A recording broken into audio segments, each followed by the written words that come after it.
La deuxième des choses, elle n'est pas facile à entendre, mais les résultats qu'elle apporte nous apportent beaucoup de joie. Elle est amère à accepter, mais son fruit et ses résultats sont juste extraordinaires. Deuxième clé, pour vivre les aides de sa destinée, quelquefois sur le chemin de la vie, vous allez devoir conjuguer le verbe se séparer. Se séparer d'eux à la première personne de l'indicatif. Je me sépare d'eux. Tu ne vivras pas l'apparition des aides de destinée tant qu'à certaines périodes de ta vie, tu restes attaché à des personnes et attaché à des localisations. Tant qu'il n'y a pas séparation avec telle personne, il n'y aura pas apparition de l'aide de ta destinée. Dieu veut t'apporter son aide, mais toi tu as déjà trouvé une aide qui est en train de t'aider. Et ce que tu manges donne pas gloire, parce que ce n'est pas sa main qui a pourvu. Ce sont tes magouilles qui ont créé ça. Le jour où tu enlèves cette personne qui te donne, tu vivras Eliezer. Il ouvrira sa main. Il mettra des gens sur ton chemin qui vont te faire du bien dans la vie. Dis avec moi la séparation. Cet homme s'appelait Elimelech. Il était de Juda, Bethléemite. Il a quitté pour aller à Moab. Et sa femme était Naomi. Il est parti avec ses fils, Kiljon et Malcon, c'est ça. Ils arrivent à Moab. Ils décident de prendre des femmes. L'aîné et le cadet. Orpa et puis Ruth. Ils se marient et ils restent là environ 10 ans. Et puis, ils meurent. Ils laissent leur femme avec leur maman qui était la belle-mère de ses filles. Elimelech n'était plus. Naomi était veuve. Ses fils n'étaient plus. Elle n'était restée qu'avec ses belles-filles. Orpa prend un autre chemin et Ruth lui dit, moi je reste avec toi. Remarquez bien dans la parole de Dieu. Ce qui m'étonne, c'est que quand vous lisez bien, pendant presque une décennie, les filles, les belles filles de Naomi n'ont jamais donné un seul enfant à un des fils de Naomi.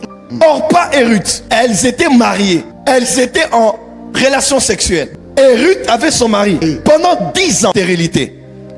10 ans. Pas un seul enfant. 10 ans, pas un seul enfant. On a une décennie. Mais Naomi devait être triste. Je perds mon mari. Je perds mes fils. Je reste avec des Moabites et elles n'ont donné aucun enfant à mes fils. Pourquoi Dieu a permis que ça se passe comme ça? Pourquoi Dieu a permis que ça se passe ainsi? Et Ruth était là. Dieu a permis que Ruth perde son mari. Elle est devenue veuve. Sa belle-mère l'avait été. Pourquoi Dieu permet que moi, Ruth, je n'ai ni mari, ni beau-père et ni un fils? Je reste seule, une veuve qui s'appelle Naomi. Pourquoi tu n'as pas permis que j'ai un enfant de cet homme, fils d'Elimelech? J'aimerais dire à quelqu'un, quand vous lisez à la fin de l'histoire et que Ruth se marie avec Boaz, j'aime bien les écritures. On dit Dieu permit à Ruth d'avoir un enfant avec Boaz. Oh, il a permis là parce qu'il n'avait pas permis avant. Tant que Ruth était avec son mari, elle n'allait jamais avoir un fils. Parce que Dieu avait prévu que le fils qu'elle allait avoir avec Boaz ne soit pas un fils ordinaire dans le pays de Moab. Dieu voulait que ce fils soit le papa. Obed, papa de David, et David de Juda, papa de Salomon. Quand tu vois la lignée, il a mis au monde Jésus parce qu'il est le rejeton de la postérité de David. Ruth, ne pleure pas ton mari. Dieu a voulu que tu te sépares de ton mari. Il a verrouillé ton ventre que tu te sépares de ton mari pour que tu rencontres l'aide de ta destinée. Il s'appelle Boaz et lui, il te donnera un fils qui entrera dans l'histoire. Oh, dis amen très fort. Avant une apparition, il faut une disparition. Avant une connexion, des fois il faut une déconnexion. Des fois avant une relation, il faut aussi une séparation. Pour voir les aides de ta destinée, là où tu es, il y a des séparations qui doivent avoir lieu. Il y a des amis qu'il faut mettre de côté. Il y a des copains qu'il faut éjecter. Des CD qu'il faut éjecter. Une aide ne peut pas venir. Boaz ne viendra pas chez Moabite. Boaz ne vit pas Moab. Comme Boaz ne peut pas dormir avec toi sur le même lit avec ton mari. C'est quand tu te sépares de ton mari. L'Éternel suscite. L'Éternel suscite un Boaz. Merci Daddy. Boaz est plus riche que ton mari. Boaz est un notable. Boaz a une lignée royale. Boaz va mettre ton nom sur la liste des femmes qui ont bâti la nation d'Israël. Parce que dans Ruth chapitre 4, et n'oubliez pas l'histoire de Ruth, c'est pendant la période des juges. Vous voyez ça dans Ruth 1 verset 1. On a la période des juges. Les femmes ont dit à la fin, Dieu fasse de toi comme Léa et Rachel qui toutes deux ont bâti la maison d'Israël. Donc Ruth est entrée parmi les matriarches alors qu'elle est d'une lignée incestueuse à cause de la vie de foyer de Lot. Quand Lot a couché avec sa fille, c'est de là que les Moabites sont venus. Je vais dire à quelqu'un ici, Dieu veut t'aider. Quand tu vois quelques personnes te quitter, c'est pas grave. Dieu a retiré le bon pour te donner le meilleur. Dis à ton voisin, l'aide arrive. Change de voisin, dis l'aide arrive. Ce que j'aime, quand tu lis la Bible, Jésus a toujours vécu avec le Saint-Esprit. Sa mère a dû être recouverte de la puissance de l'Esprit.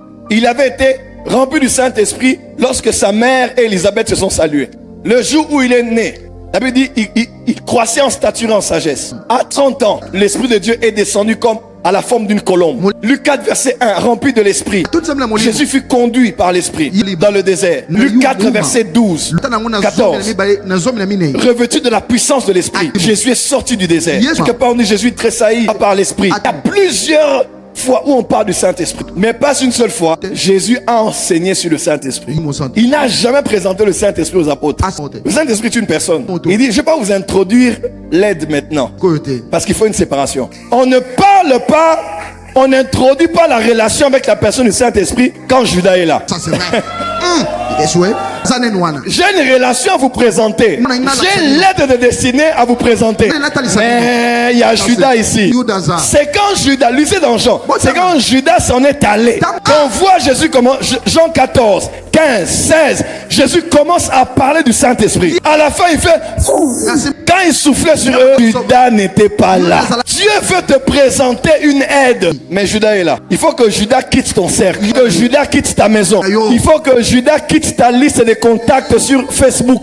Jésus a une relation. Jésus a une relation à Motouya. Tu veux te connecter à la relation. Mais il ne peut pas te parler de lui tant que tu es en connexion avec Judas dans la même équipe. Le départ de Judas ouvre la porte à l'école du Saint-Esprit. Le départ de Judas te fait entrer dans la salle de classe où tu as une place et tu apprends des choses sur la personne, l'aide qui s'appelle le Saint-Esprit. Et même pour que le Saint-Esprit là vienne, il fallait que Jésus s'en aille. Et si je ne m'en vais pas, si je ne me sépare pas avec vous, lui il ne viendra pas. Voilà pourquoi c'est dans votre avantage. J'ai beaucoup aimé ce que mon fils, le prophète René dit, je crois, j'ai vu ça sur son WhatsApp, j'ai beaucoup aimé. Il a dit, l'avantage que le Saint-Esprit a, c'est que quand Jésus était avec eux, Jésus était hors d'eux seulement. Mais quand le Saint-Esprit est venu, Jésus était et avec eux et en eux. J'aimerais dire à quelqu'un ceci, écoute-moi très bien. Certaines séparations font mal, mais même avec des larmes. Rappelle-toi toujours R828. Dis à ton voisin, opération R828. C'est quoi? C'est quoi? C'est Romains 8 verset 28. Car nous savons que toute chose concourt au bien de ceux qui aiment Dieu, de ceux qui ont été appelés selon ses desseins.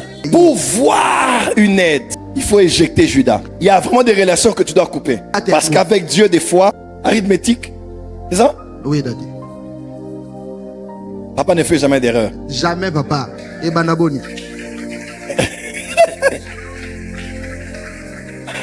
Des fois, pour que Dieu puisse utiliser l'addition, il commence par la soustraction.